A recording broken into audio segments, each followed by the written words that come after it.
혹시 예전에 개봉되었던 영화인데, 아주 오래된 영화인데, 죽은 시인의 사회라는 영화를 혹시 기억하십니까? 아, 다들 영화 안 보셔서 너무 오래된 영화긴 한데요.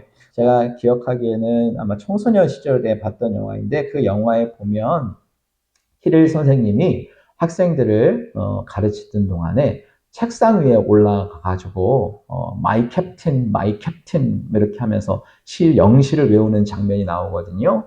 근데 그 마이 캡틴이라는 시는 어떤 시냐 하면 에이브라함 링컨이 총살을 당했을 때 그 총살당한 에이브라함 링컨을 추모하는 추모시입니다.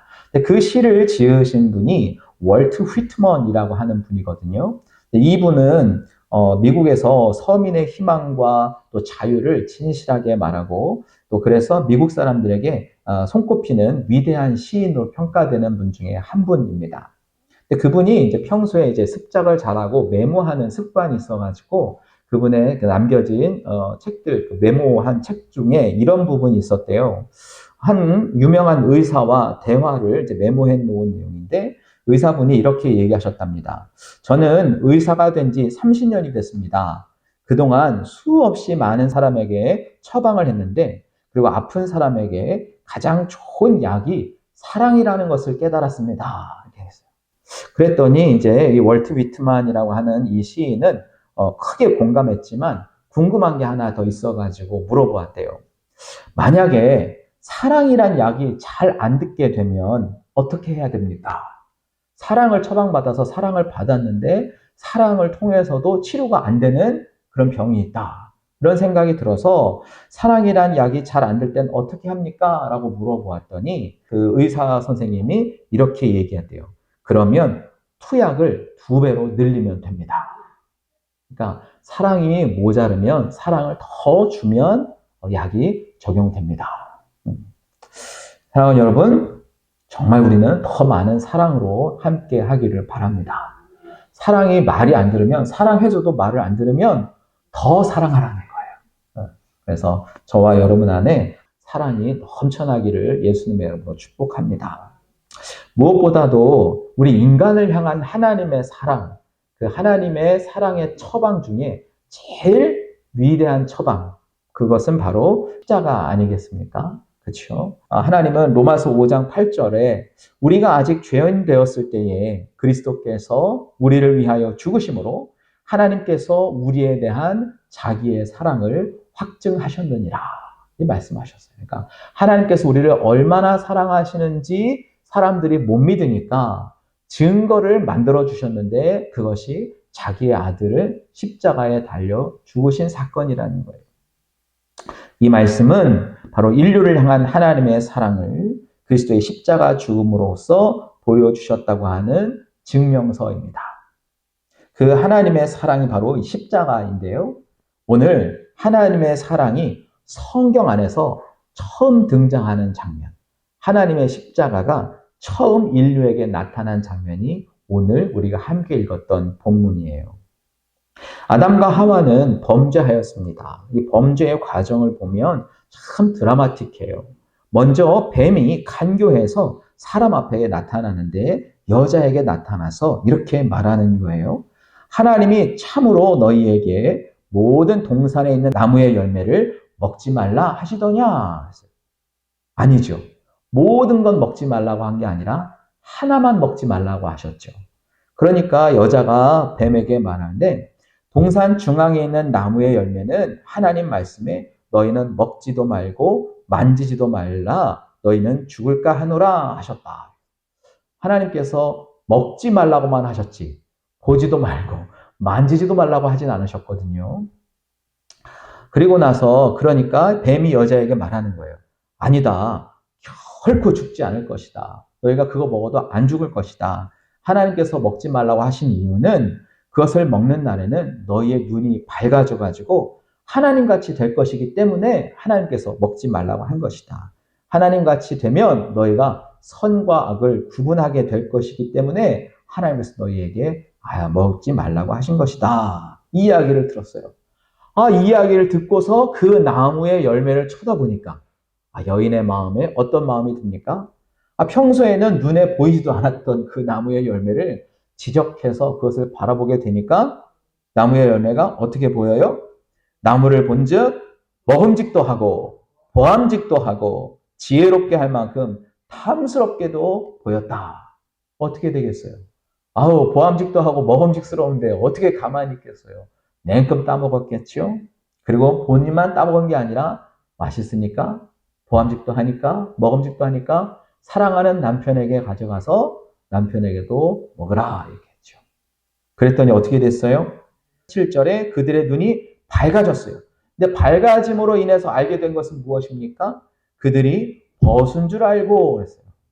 그 전에는 두 사람이 벌거벗었으나 부끄러워하지 않았던 그 상태에서 벌거벗었음을 발견하고 부끄러움을 알게 되었죠. 그리고 나서 어떻게 해요? 자기들이 무화과 나무 잎을 엮어서 치마로 삼았더라. 저희 교회 뒷마당에 이제 무화과 나무 잎이 있잖아요. 그래서 제가 말씀을 보면서 준비하다가 무화과 나무 줄기를 잘 봤어요. 이 무화과 나무 이파리로 가지고 우리가 이게 부끄러운 부분을 가리려고 하니까 보통 힘든 게 아니겠더라고요. 일단 나무 잎을 잘라서 하기도 어렵고 줄기를 잘라야 하는데 이 줄기를 가지고 엮어서 만든다는 게 보통 일이 아니겠더라고요. 연하지 않습니다.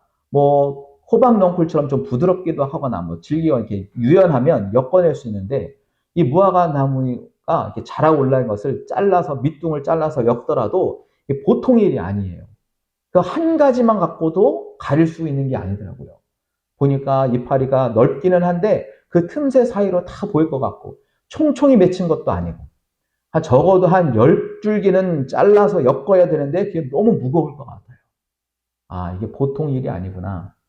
전에는 무화과 나무 줄기를 이렇게 눈으로 직접 보진 않고 그냥 잠깐 잎사귀만 보았기 때문에 이걸로 옷을 만들어 입는다는 게 그랬겠구나. 그냥 우리가 큰 나무잎 몇 개 가지고 가렸겠구나 했는데 이것을 엮어서 만든다는 게 보통 노력이 아니구나. 인간의 어떤 노력을 다해도 결국은 안 되는구나 하는 것을 알게 되었습니다. 그렇게 하고 나니까 하나님이 동산에 거니셔서 아담과 하와를 찾아오신 거죠. 여러분, 함께 읽었던 이 말씀 중에요. 사탄이 우리에게 유혹하고 우리를 죄에 넘길 때 분명히 얘기하는 것은 하나님의 말씀을 가지고 시험하더라는 거예요. 하나님의 말씀을 가지고 하나님이 진짜 이렇게 하셨냐? 라고 물어보면서 우리에게 의문을 제기하고 하나님 말씀을 믿지 못하게 하는 거예요. 가만히 보니까 예수님도 사탄이 와서 예수님을 시험했을 때 뭐라고 시험했습니까? 무엇을 가지고 시험했습니까? 하나님의 말씀을 가지고 시험했어요. 하나님이 그렇게 말씀하셨는데 그게 진짜더냐? 라고 물어봤어요. 하나님의 말씀을 어설피 알면 우리가 죄에 넘어가더라고요. 하나님 말씀의 진리를 정확하게 아시기를 바랍니다. 하와는요, 하나님의 말씀을 들었지만 그 말씀을 정확하게 알지 못했어요. 하나님께서 먹지 말라고 하셨거든요. 너희와 나는 다르기 때문에. 그런데 하와는 뭐라고 대답합니까? 보지도 말고 만지지도 마라. 자기 생각대로 하나님의 말씀을 해석했어요. 그리고 그 말씀으로 이야기했죠. 사탄이 우리에게 말씀으로 유혹하고 말씀을 의심하게 만들 때 우리는 변하지 않는 확실한 말씀으로 나아가야 할 줄 믿습니다. 하와는 너희가 죽을까 하노라 라고 하면서 정말 죽을 거라고 생각하지 않았던 거예요. 죽을지도 몰라 이렇게 생각했던 거죠. 그런데 예수님은 어떻게 하셨습니까? 진리의 하나님 말씀 그대로 똑 부러지게 대답해 주었어요. 변하지 않는 진리의 말씀으로. 사랑하는 여러분, 하나님께서 우리에게 주신 말씀을 확실하게 진리로 인식하고 있을 때 우리는 사탄의 유혹에서 이겨낼 줄 믿으시기 바랍니다. 그래서 말씀을 우리가 늘 읽어야 하고 말씀 우리 안에 내재화되도록 살아야 하는 거예요. 또 한 가지 우리가 죄의 유혹 중에 하나는 뭐냐 하면 바로 하나님같이 되려 하는 마음을 사탄이 우리에게 줍니다. 하나님의 결정 앞에 우리가 순종해야 하는 사람인데 사탄은 우리에게 우리 스스로 하나님처럼 결정하도록 유도한다는 거예요. 그러면서 얘기하는 게 뭐냐면 바로 얘기하죠. 하나님이 너희 눈이 밝아져서 하나님같이 되어 선악을 알 줄 하나님이 아시기 때문에 못 먹게 한 거다라고 얘기합니다. 여러분, 우리가 하나님을 닮은 건 맞아요. 맞죠? 하나님께서 우리를 하나님을 닮은 걸로 만드셨으니까. 그런데 우리는 하나님과 차이가 있잖아요. 하나님 모습은 갖고 있지만 하나님이 될 수는 없어요. 그런데 사람의 마음 안에 하나님이 되도록 하는 마음을 주는 것이 바로 사탄의 유혹입니다. 그래서 자기 인생에 자기 결정을 하게 하려고 하고 하나님이 아닌 자기의 뜻으로 자기 인생을 살아가게 만든다는 거죠. 그래서 성경의 모든 말씀을 통해 사람이 제일 무서운 죄는 뭐냐 하면 자기가 자기의 왕이 되는 거예요. 그게 하나님께서 인류에게 말씀하신 죄의 근원이라 이야기하는 거죠. 그런데 성경은 뭐라고 얘기합니까? 사람이 마음으로 자기의 걸음을, 자기의 길을 계획할지라도 그 걸음을 인도하시는 분은 여호와 하나님이라 이야기하였는데 사람은 자기가 결정했으니까 자기 뜻대로 된다고 생각하는 거예요. 그것이 바로 인류에게 주는 사탄의 유혹이고 죄의 시작입니다. 사랑하는 여러분, 우리는 하나님과 같이 되려는 것에서 마음을 돌이켜 하나님은 하나님 되시기에 우리는 피조물대로 하나님의 말씀을 듣는 존재로 살아가야 합니다. 또 하나 놀라운 것은 뭐냐면요.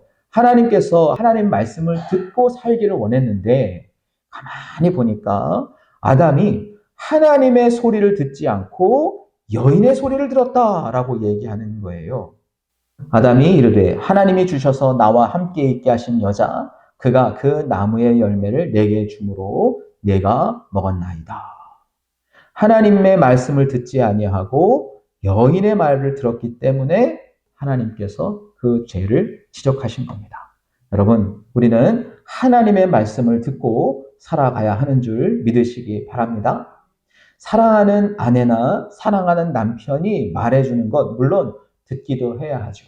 그런데요, 진리이고 변함이 없는 하나님의 말씀에 위배되는 것은 하나님의 말씀을 듣는 것이 맞습니다. 사람의 말을 듣지 않아야 합니다. 근데 우리가 사랑한다는 그 이유 하나만으로 우리가 유혹에 넘어갈 때가 많아요. 그 유혹에 넘어간 사람이 바로 사사기에 나오는 삼손입니다. 삼손은 하나님께서 말씀하신 그 말씀대로 잘 살아가다가 여인이 얘기하는 거예요. 아니, 나 사랑하지 않아? 나에게 왜 거짓말을 해? 이렇게 이야기할 때 결국 진실을 말해주고 그 일 때문에 어려움을 당하게 되죠. 여러분, 사람을 사랑하지 말라는 것이 아니라 사람을 사랑하되 하나님의 말씀보다 우선하지 말라는 것이 하나님의 말씀이에요. 하나님은 늘 말씀하십니다. 내 말을 듣고 내 말에 순종하는 것이 너희가 행할 일이다. 오늘도 하나님의 말씀에 우리가 순종하며 나아가기를 바랍니다. 이렇게 죄를 지었던 이 죄의 유형은요, 사람에게 어떤 영향을 끼치는가 참 놀랍게도요, 일단 하나님을 피하게 만들어요. 하나님을 피하게 만듭니다. 8절에 보면 그날 바람이 불 때 동산에 거니시는 여호와 하나님의 소리를 듣고 아담과 그의 아내가 여호와 하나님의 낯을 피하여 동산 나무 사이에 숨은지라. 여러분, 어렸을 때 부모님의 말을 안 듣거나 부모님께 잘못했던 기억이 있잖아요. 또 이웃과 좀 불편한 관계가 만들어질 때가 있잖아요. 그러면 어떻게 됩니까? 일단 피하게 되어 있어요. 숨게 되어 있어요. 도망해요. 내가 잘못하면 잘못한 사람이 숨게 돼요. 나타나는 게 두렵고 심지어 발소리만 나도 그 사람 발소리만 나도 기침 소리만 나도 주눅이 들고 피하게 되더라고요. 여러분, 하나님 앞에 나오는 것, 예배하는 것이 불편한 것, 교회 오는 것이 불편할 때가 되면 여러분 인지하셔야 됩니다. 내가 뭔가 하나님과 불편한 게 생겼구나. 그럴 때 하나님께서 오히려 우리에게 말씀하시는 거라 들으시고 하나님 앞에 나오시기를 바랍니다. 하나님 앞에 우리가 잘못된 것을 고백하고 용서받으시기 바랍니다. 저도 잘못됐던 적이 참 많아요. 개구짓도 많이 하고 선생님들에게 속상한 일도 많이 하고. 그런데요, 계속해서 숨어 다닐 수가 없더라고요. 결국은 만나고, 결국은 들게 되고, 결국은 맞닥뜨리게 딱 돼요. 그때 어떻게 되나요? 용서를 빌면 참 다행인데, 인간이요, 꼭 핑계를 대요. 꼭 핑계를 대요. 변명을 합니다. 하나님께서 아담아, 아담아, 결국은 부르셨죠. 하나님께서 아담아, 아담아 하고 찾으셨어요. 숨어있는 하나님의 사람을 찾으셔서 아담아, 아담아, 내가 어디 있느냐? 안 나올 수가 있어요? 결국 만나게 되죠. 만나게 돼서 너 왜 숨었느냐? 왜 나를 피하느냐? 라고 물어보았을 때 아담은 대답합니다. 하나님, 제가요, 벗었어요. 부끄러워졌어요. 하나님 앞에 잘못했어요. 그래서 하나님을 피했습니다. 사실 하나님께서 아담아, 아담아 할 때 알고 부르신 걸까요? 모르고 부르신 걸까요? 알고 부르셨지요. 그러면 어떻게 해야 돼요? 그냥 아유 하나님 제가 여차저차 해서 그냥 먹지 말라는 건 먹었습니다. 죄송합니다. 잘못했습니다. 그러면 되는데 그만 그 얘기는 하나 하지 않고 벗어서 피했습니다라고 말해요. 부모님들이 자식들을 부를 때 알고 불러요? 모르고 불러요? 알고 부르잖아요. 자녀들에게 기대하는 건 뭐예요? 나에게 잘못한 사람을 만났을 때 그 사람이 나에게 어떻게 하기를 바라요? 그냥 용서해달라고 그 말 한마디만 하면 다 용서해 줄 수 있는데 핑계를 대고 이유를 대니까 더 화가 나게 되죠. 하나님께서 우리를 부르실 때 하나님의 낯을 피하는 우리를 부르실 때 하나님 앞에 나아가 우리는 변명하지 말고 하나님 앞에 있는 그대로 고백해 보면 좋겠습니다. 그래서 하나님의 용서를 빨리 시작했으면 좋겠어요. 벌거벗었기 때문에 하나님 앞에서 피했습니다라고 이야기했더니 하나님께서 말하는 거죠. 아니 누가 너에게 벗었다고 얘기해 줬느냐? 내가 먹지 말라고 하는 그 나무 열매 먹었냐? 라고 물어보면 더 정확하게 물어보는 거죠. 너 벗었는 거 누가 알게 해줬니? 그거 열매를 먹어야만 알게 되는 일인데 너 그거 먹었구나? 라고 하나님께서 물어보시는 거잖아요. 인간은 뭐라고 대답합니까? 그냥 먹었으면 먹었다고 대답하면 되는데 아담이 그만 뭐라고 얘기해요? 하나님이 나에게 준 그 여자가 나에게 주어가지고 먹었다. 아니 자기가 잘못했다면 되는데 그냥 이 죄를 누구에게 돌립니까? 여인에게 돌립니다. 참 비굴하죠. 처음에 여자를 봤을 때 뭐라고 얘기했어요? 하나님께서 자기 앞에 여인을 딱 데려다 주었을 때 아담이 뭐라고 얘기했어요? 이는 내 뼈 중에 뼈요 살 중에 살이다.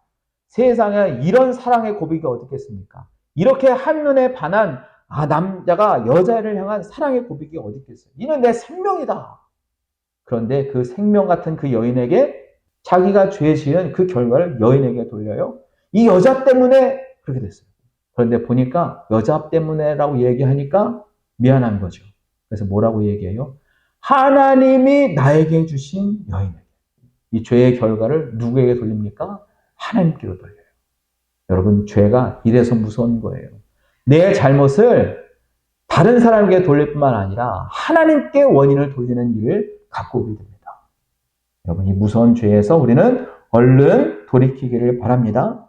죄는요 이 사람의 자기의 죄를 다른 사람에게 전가시켜요. 그래서 무서운 거예요. 그렇게 해서 자기 자신을 보호하려고 합니다. 죄의 결과를 통해서 인간은 수치를 알게 되고 자기 방어를 하기 시작하는데 더 놀라운 사실은 거짓말은 또 다른 거짓말을 낳게 되고 죄는 또 다른 죄를 낳게 되죠. 생각해 보세요. 이 하와 입장에서 아담의 이 말이 듣기 좋겠습니까? 안 좋겠습니까? 여러분 생각을 해보세요. 다른 사람이 죄 지었는데 그 사람이 많은 사람들 앞에서 저 사람 때문에 내가 이렇게 됐어요 라고 말하면 기분이 좋아요? 나빠요? 좋았던 관계도 나빠지는 거예요. 혼자 독처하는 것이 좋지 않아서 보내준 이 사랑스러운 여인에게 이런 말을 했을 때 아담에 대한 기대가 어떻게 되겠습니까? 싫어지는 거죠. 실망하는 거죠. 관계도 깨어지게 돼요. 여러분, 죄의 문제는 인간의 관계 문제도 영향을 미치고 하나님과의 관계에도 영향을 미치게 되는 거예요. 우리가 죄에 속지 아니하도록 사단의 말에 속지 아니하도록 늘 진리의 말씀 안에 거해야 하는 것입니다. 그래서 사람은요 자기의 부끄러움을 가리려고 인간의 모든 수단과 방법을 다 이용하여서 자기를 보호하려고 합니다. 그래서 그 부끄러움을 가리려고 기껏 노력하고 수고한 것이 뭐예요? 그저 나뭇잎, 넝쿨, 정말 만들기도 어려운 그 무화과 나무잎으로 자기 수치를 가리려 했다는 거예요. 세상에 무화과 나무잎 가지고 자기 몸을 다 가리려고 하면 어떡하요?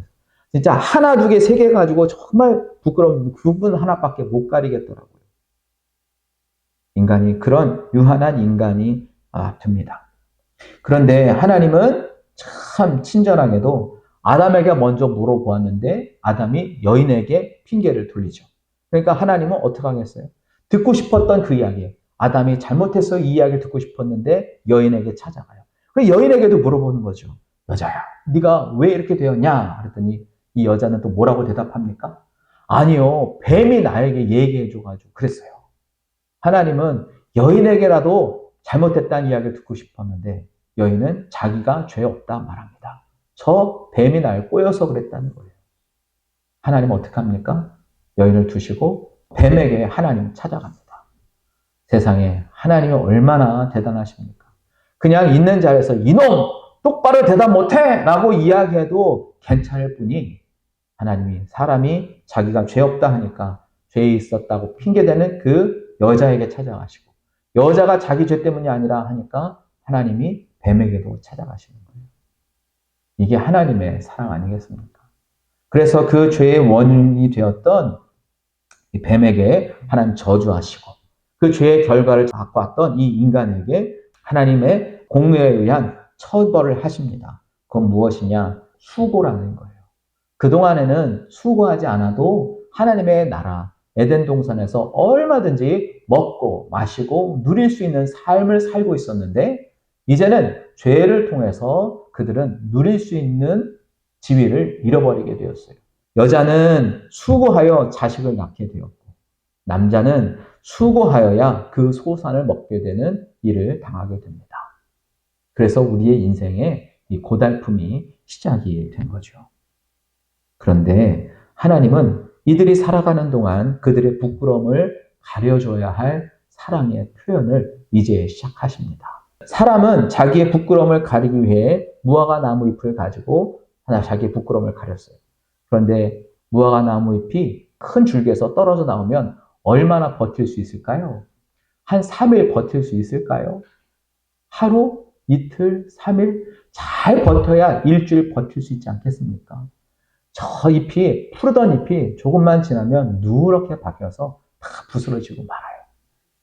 네, 말라서 다 부스러집니다. 한계가 있다는 거예요. 인간의 어떤 노력으로도 자기의 수치와 부끄러움을 다 가릴 수 없어요. 인간의 지혜로움이 아무리 지혜로워도 자기의 부끄러움을 가릴 수 없어요. 인간이 어떤 노력을 할지라도, 인간이 어떤 새로운 발명품을 만든다 할지라도, 인간이 아무리 풍성한 재산을 가지고 있다고 할지라도 절대 인간의 부끄러움, 자기의 죄악을 가릴 수는 없어요. 그래서 하나님은 특단의 조치를 취하시는데 하나님께서 가죽 옷을 지어 입히시는 거예요. 히브리서 9장 22절은 율법을 따라 거의 모든 물건을 피로써 정결하게 되나니 피 흘림이 없은즉 사함이 없느니라 말씀하셨어요. 또 로마서 6장 23절은 죄의 삭은 사망이고 하나님의 은사 그것은 그리스도 예수 안에 있는 영생이니라 말씀하셨어요. 그러니까 인간의 허물과 죄는 반드시 피 흘림이 있어야 되고 그 죄의 값은 사망으로 치러진다는 거예요. 바로 그 피 흘림의 값은 생명의 값을 말합니다. 나무잎으로 부끄러움을 가린 인간을 향한 하나님의 사랑은 인간을 보호하기 위해 안전하고 튼튼하고 수치를 가릴 만한 방법을 찾아내신 것이 바로 가죽 옷을 지어 입히신 거예요. 여러분, 가죽이 어떻게 생깁니까? 어떤 생명체가 죽어야 되는 거예요. 소가 죽든 양이 죽든 껍데기가 있는 생명체가 죽어야 되는 거예요. 피를 흘리는 존재가 죽어야 생명체가 죽어야 가죽이 생기는 거예요. 유한한 인간이 나무 잎으로 가릴 수 없는 그들의 수치를 하나님이 가죽 옷을 지어 입히셨다는 것은 어떤 피 흘리는 존재가 죽었다는 사실을 우리에게 보여주고 있는 거예요. 그게 바로 최초의 인간에게 주어진 희생이고 그것이 바로 최초의 십자가 모델입니다. 인간의 모든 죄악은 죽음으로서만 가려질 수 있는 거예요. 그래서 하나님은 인간의 모든 수치를, 죄를 죽음으로만 가릴 수 있다는 것을, 덮을 수 있다는 것을 오늘의 이 사건을 통해서 알려주시는 거예요. 제가 그래서 오늘의 이 말씀의 제목을 최초의 십자가다. 여러분, 인간의 모든 죄는 바로 예수님의 십자가를 통해서만 구속받을 수 있습니다. 이 처음 하나님께서 만들어주신 인간의 죄를 가릴 수 있는 죽음, 희생, 이 일이 어떻게 확산이 되고 확대가 되느냐? 인간이 하나님께 드린 첫 번째 제사는 바로 가인과 아벨의 제사가 나와 있습니다. 가인의 제사는 곡물로 드린 제사였고 아벨의 제사는 생명체가 죽은 희생의 제사였어요. 생명값이 있던 제사였어요. 하나님이 이 두 가지 제사를 가지고 어떤 것을 받으셨는가? 하나님은 희생의 제사를 받으셨어요. 그런데 가인의 제사를 안 받으신 이유는 그가 곡물로 드렸기 때문이 아니라 가인과 그의 제사를 받으시지 않았기 때문에 가인의 마음과 삶도 함께 안 받으신 거예요. 아벨과 아벨의 제사를 받으셨기 때문에 아벨의 희생 제사도 물론 있지만 아벨의 제사, 아벨의 삶도 받으시는 거예요. 첫 번째 이 아벨의 제사는 양, 생명체의 죽음을 통해서 아벨의 죄를 사해 주시는 한 사람의 구원을 이루어내는 일을 보여주게 되는 겁니다. 아담과 하와의 죄는 하나님께서 희생을 통해서 그들의 죄와 허물을 가려주셨잖아요. 그래서 인간이 하나님 앞에 나아갈 때 자기의 죄와 자기의 허물, 자기의 부끄러움을 하나님 앞에 용서를 구할 때 희생의 제물을 가지고 하나님 앞에 나아가는데 아벨의 제사는 생명체의 죽음을 통해서 아벨 한 사람의 죄를 용서받았어요. 이것이 출애굽기에 가면 어떻게 되는가? 10가지 재앙 중에 마지막 재앙, 장자의 죽음에서 바로 희생이 나오죠. 그동안에는 희생이 안 나와요. 여기에만 희생이 나오는데 하나님께서는 이스라엘 백성들을 보호하기 위해 양을 잡아서 그 양의 피를 임방과 설주에 발라서 죽음이 그들을 넘어가게 하라. 그래서 6월절인 거잖아요. 그때 뭐냐 하면 한 희생, 양 한 마리를 통해서 누가 구원을 받냐 하면 그 집 안에 있는 공동체, 가족 공동체가 구원을 받게 됩니다. 양 한 마리가 한 사람을 구원했던 것이 양 한 마리가 가족 공동체를 구원하게 됩니다. 이 일이 출애굽한 이스라엘 백성들이 가나안 땅에 들어가서 정착하면서 제사를 드리게 되는데 대제사장이 1년에 한 번 대속죄일 날 양을 잡아가지고 지성소 안으로 들어가서 이스라엘 모든 죄의 죄악을 다 용서를 구하고 나옵니다. 이 대속죄일은 양 한 마리를 통해서 한 나라를 구원하는 역할을 하는 거예요. 이해되십니까? 하나하나 좀 더 하나님의 대속의 역량이 확대되는 거예요. 그리고 나서 예수님께서 오셨을 때 세례 요한이 예수님을 뭐라고 이야기하냐면 보라 세상 죄를 지고 가는 하나님의 어린 양이다 말씀하셨습니다. 그리고 예수님은 뭐라고 이야기하셨습니까? 내가 이 땅에 온 이유는 섬김을 받으려 함이 아니라 도리어 섬기려 하고 자기 목숨을 많은 사람의 대속물로 주려 함이라. 그래서 예수 그리스도가 어린 양 되셔서 십자가에 죽으심으로 그 희생은 온 인류의 죄를 다 담당하게 된 거예요. 최초의 십자가는 점차 그 대상을 확대하여 지금 저와 여러분을 용서하시는 희생의 제물로 나타나게 되신 것입니다. 그래서요, 하나님은 절대 우리를 내버려 두지 않으십니다. 포기하지 않으세요. 우리를 살리시는 하나님이십니다. 하나님은 10가지 재앙 중에서도 가나안 땅에 정착한 이스라엘 중에서도 온 인류 가운데서도 하나님과 격리되고 하나님과 떨어져 지내는 인간을 내버려 두지 아니하시고 구원의 길을 제시하시는 거예요. 그 첫 번째 모델이 바로 가죽 옷이에요. 사랑하는 여러분, 하나님 앞에 우리가 이 십자가의 은혜를 의지하며 나아가기를 바랍니다. 하나님은 인간이 죄를 지어서 하나님과 연결된 것이 끊겨졌을 때, 하나님의 형상을 잃어버렸을 때 회복하기를 원하시고 하나님은 인간을 찾아오십니다. 늘 찾아오셨어요. 아담에게도 찾아오셨어요. 이스라엘 백성들이 하나님을 만날 수 있는 그 성막 안에 임재하셨어요. 심지어 사람들이 모르니까 하나님은 스스로 인간의 몸을 입으시고 이 땅에 오셔서 우리를 구원해 주셨어요. 하나님께서 우리에게 회복을 원하셔서 찾아오셨을 때 그분을 만나 그분 앞에 우리의 죄를 아뢰고 그분이 제시하신 참 길을 찾아 나아갈 때 우리는 구원의 길로 나아가게 될 것입니다. 예수님께서 말씀하셨습니다. 내가 곧 길이다, 진리다, 생명이다. 이 말씀 앞에 우리는 함께 반응하며 나아가기를 바랍니다. 요한복음 1장 12절은 이렇게 얘기해 주고 있습니다. 영접하는 자, 곧 그 이름을 믿는 자들에게는 하나님의 자녀가 되는 권세를 주셨으니. 저는 이 자녀가 되는 권세를 주셨으니에서 놀라운 비결을 발견하는데요. 자녀는 부모를 닮더라고요. 그렇죠. 여러분은 누굴 닮았어요? 여러분의 어머니, 아버지 닮지 않았습니까? 그렇죠. 똑같이 생겼잖아요. 사진을 보면 더해요. 자녀들 가족 사진을 보세요. 옛날 어렸을 때 내 모습이 거기 있지 않습니까? 자손들을 보세요. 거기 안에 내 손, 내 얼굴 닮은 꼴들이 다 있어요. 영접하면 하나님의 자녀가 된다는 것은 하나님의 자녀의 모습, 하나님의 형상 이것이 회복되는 은혜가 있는 줄 믿으시기 바랍니다. 그래서 하나님께서 가지신 그 지위를 획득하고 회복되는 역사가 있는 것을 믿으시기 바랍니다. 인간이 타락해서 지위를 잃어버렸고 하나님의 형상을 잃어버려서 부끄러운 모습으로 나아갔을 때 하나님은 희생을 통해서 그들의 부끄러움을 가리시고 하나님의 지위를 회복시키는 거예요.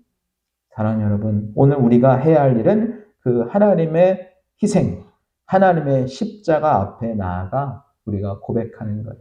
하나님, 우리에게 은혜를 주십시오. 내가 그 이름을 믿습니다. 하나님을 믿습니다. 예수 그리스도를 믿습니다. 사랑하는 여러분, 오늘 그 최초의 십자가의 은혜가 저와 여러분의 삶에 임하기를 바랍니다. 우리는 하나님 앞에 죄 지을 수밖에 없는 연약한 존재예요. 그때 주님 찾아오셔서 우리에게 물어보시는 거예요. 내가 어쩐 일이냐? 네가 어떻게 이렇게 되었느냐? 그때 주님 앞에 고백하며 나아가십시다. 주님 도와주세요. 주님 회복시켜 주세요. 하나님이 듣고 싶어 하셨던 그 이야기, 하나님께서 원하시는 그 이야기, 핑계대지 말고 남 탓하지 말고 주님 용서해 주십시오. 그렇게 주님 앞에 나아가는 것이 바로 예수님의 이름을 믿는 일이라는 것을 잊지 마시고 하나님 앞에 나아가 죄의 용서함을 통해 우리가 하나님께서 만들어주신 하나님의 형상을 다시 한번 회복하는 저와 여러분 되기를 예수님의 이름으로 축복합니다.